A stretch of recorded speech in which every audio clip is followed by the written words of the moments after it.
So political activism has been a subject that usually gets riled up during elections and then dies afterwards. And I don't know why. Well, I do know why, because elections usually you're picking a next leader.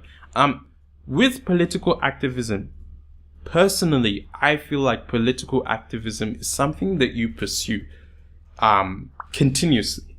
And honestly, there is no end goal to being a political activist, because your role as a political activist is to ensure that there is freedom, equity, and progress. Now, that is something that needs to go on every day, every minute, every hour. It is not something that happens during the elections and then you forget about it. No, it is something that happens every day. You talk about the issues that are bad. You talk about how they can be better, and you yourself find a way to make them better. It is one thing to complain about the problems that affect your society. It is another thing to offer alternatives. It is another thing to try and be that change. With that, I'm talking about the protests that had happened after elections and how the left seems to progressively, pun intended, be taking a back heel sort of has become this mockery.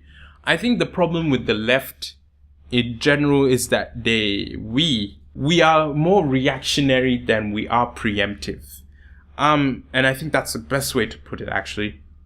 Especially not just in America, but even back home in Nigeria, we are more reactionary than we are preemptive. We do not follow things through, or we do not pay attention to things till they become this big thing, and then we're like, oh my god, I don't even want to do this, and whatever. And I think that was properly demonstrated with Donald Trump's victory.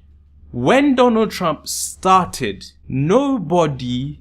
very few people, mainstream here I'm talking about, but very few people sat down, observed him, and looked at him as a potent threat.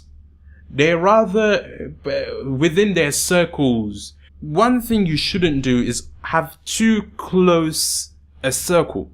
Even though most of my friends are pretty on the left, I have a couple that are on the right, and I talk to a number of people that are on the right as well. Just so that every once in a while, you remember that the world is bigger than you and your circle of friends.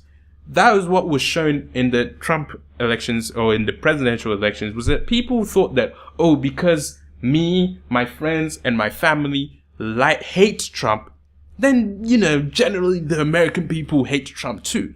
Which was wrong, because that prevented you from seeing the actual credible points that he was pointing out during his campaign. That sheltered your vision, and it made you turn your allies into enemies. There were a lot of people that should have voted for the Democratic Party that didn't. Why? Because they were alienated, because they felt that they weren't taken seriously. That's the thing I'm talking about. We are too reactionary. Now the Trump has won, the reaction is to go out and protest. The reaction is to say he's not my president. The reaction is to call for a recount. The preemptive thing would have been to have garnered a base. But it would have been to garner a base. It would have been to garner people or breed people who would ensure that someone like Trump had no chance. Even if he had won the Republican ticket, he would have faced a very different candidate, or a very different scenario, whereby you do have people being informed. You do have the candidates of the major party, the opposing Trump, would have listened to people who would have voted for her.